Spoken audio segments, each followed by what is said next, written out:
কিচেনে এসেছি রান্না করতে। তো একটা বিষয় দেখে আমি খুবই ভয় পেয়েছি। সেটা হচ্ছে একটা মৌমাছি উড়াউড়ি করছে। এটাকে মৌমাছি বলা ঠিক হবে কিনা আমি জানি না। অ্যাকচুয়ালি বাসায় 2 দিন ছিলাম না। সম্ভবত এর ফাঁকে এই বিষয়টা করেছে। সম্ভবত এটা এখানে বাসা বানাচ্ছে। তো আমি তো বিষয়টা পুরো ভয় পেয়ে যাচ্ছি যে আসলে ওইখানে সে কি করছে।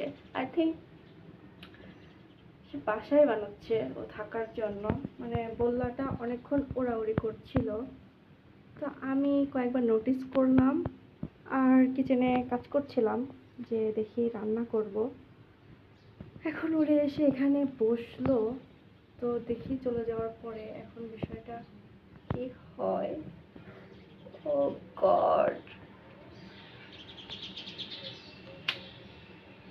কি যে করছে সে, ক্যামেরাতে দেখা যাচ্ছে কিনা। Hey, what are you doing now? You're very danger. আপনি কি জানেন কিচেনে কি করতেছে? কিচেনে একটা বল্লা উড়াউড়ি করতেছে। উড়ে চলে গেল।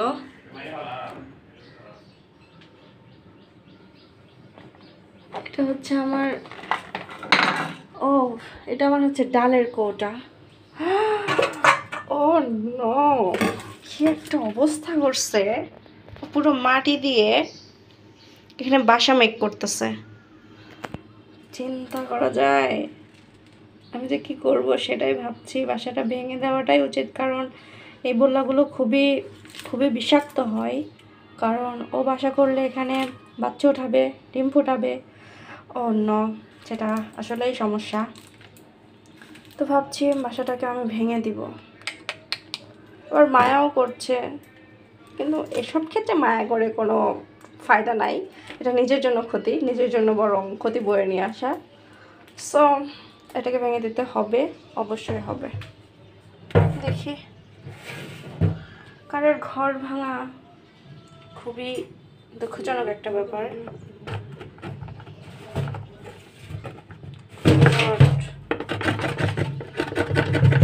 এটাকে পুরো ধুয়ে ফেলতে হবে।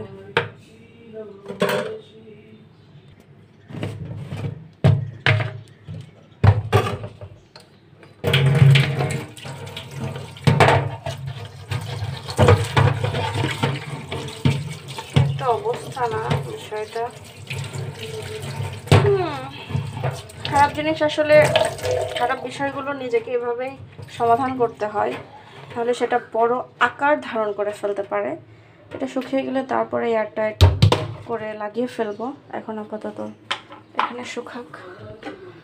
ও হয়ে যে বললোটা আবার আসছে, কিন্তু ওর বাসা খুঁজে পাচ্ছে না। যাই হোক, ইউ হ্যাভ টু গো নাও। তুমি বাসা খুঁজে পাবা না, আমি সেটা ভেঙে ফেলেছি। Tata tata tata.